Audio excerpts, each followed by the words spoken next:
آموزش رولت داریم با بافت تیتاپی. بافتش فرق داره نسبت به رولت قبلی که بهتون آموزش داده بودم. خیلی خوشمزه است، خیلی نرمه و دیگه همه چی تمومه. به نظر حتما سیوش کنید و درستش کنید. برای درست کردنش روغن و شیر رو با هم دیگه کم ترکیب میکنیم، بعد آرد رو روش الک میکنیم. دوباره وقتی که آرد رو الک کردیم یه مقدار میزنیم با همزن دستی تا ترکیب بشن.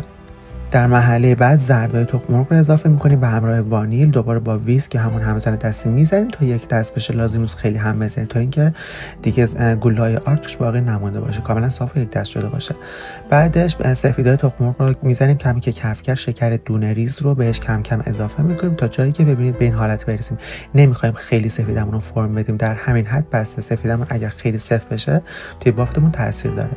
بعدش یه مقدار از سفیدا رو با مواد زرد ترکیب میکنید. بعد مواد زردی رو به کل سفید اضافه میکنید و با لیسک در یک جهت هم میذاریم تا پفش نخوابه. و بعدش توی سینی فریک یا همون سینی شیرینی پزی که کاغذ روغنی انداختیم و کاملا چربشگری یا کاغذ نسوس فرقی نداره میریزید و مواد رولتتون رو میذارید توی فریز پیش کم شده کاملا بپزه.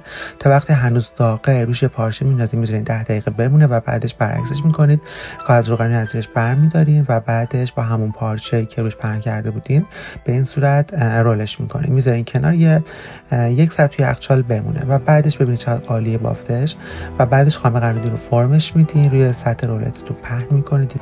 بعد موضعی که زیاد هلالی نیستن رو انتخاب کنید، یعنی صافتر هستن رو، و بعد این گوشه رولتتون بذارین و به کمک پارچه رولش کنید. دوباره یه مقدار توی یخچال استراحت بدین و بعد نوش جان کنید. نکات مربوط به پختش و یه سری نکات مربوط به رولت رو حتما براتون توی کپشن می‌نویسم، بخونید چون خیلی مهمه.